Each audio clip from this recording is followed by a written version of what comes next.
Hey Kish fam, welcome back to our channel. So in today's video, I will be showing you how to create your very own DIY herbal shea butter using some of our natural oils, or you can feel free to just go right ahead and use the ingredients that you have available in your kitchen.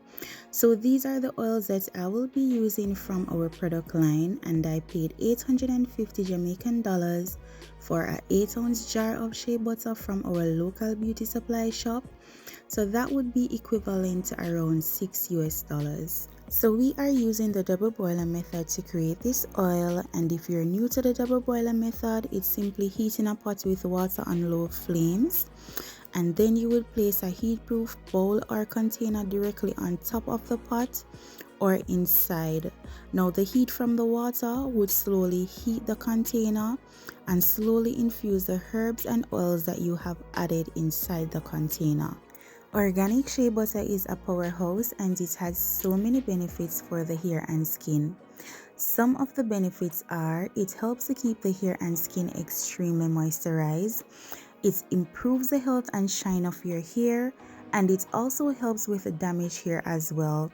So if you realize that your hair always tends to be dry, brittle, or breaking, then you can definitely go ahead and grab a container of this shea butter. Trust me, you won't regret it. And if you realize that your skin tends to be easily irritated, then this is the butter for your skincare routine. So the shea butter has melted, and I'm just stirring consistently to just remove the little lumps that were left in the container. And I am just going to go right in now with 1/3 cup of Jamaican dark castor oil, and this helps to promote thicker, fuller, and stronger hair.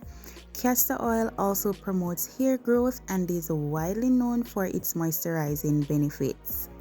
A little goes a long way, so you just need to add a small amount of the Jamaican dark castor oil to whatever you're mixing.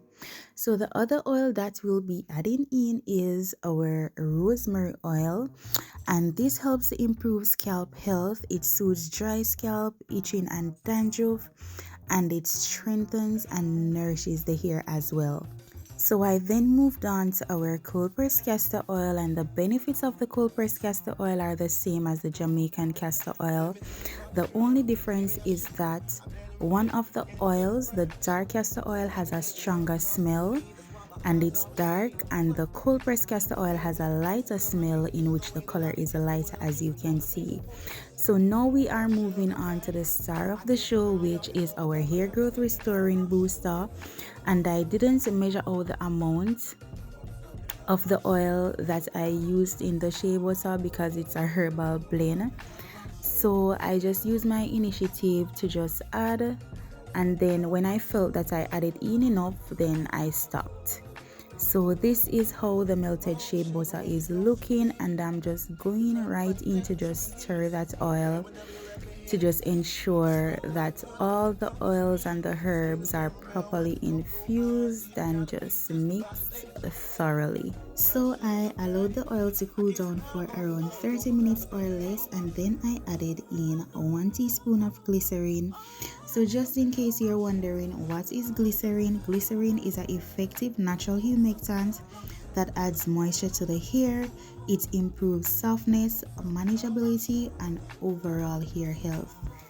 If you're thinking about trying this recipe, feel free to play around with the ingredients.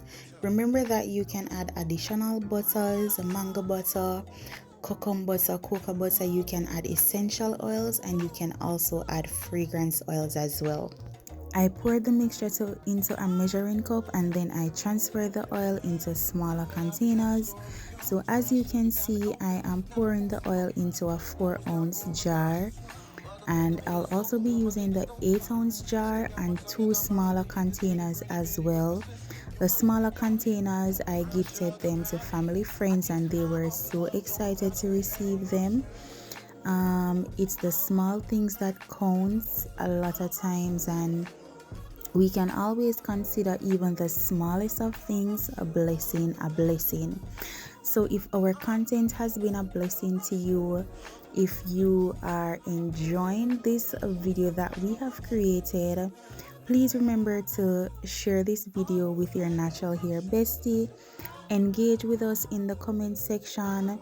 Let us know how we are doing and which other videos you would love for us to create.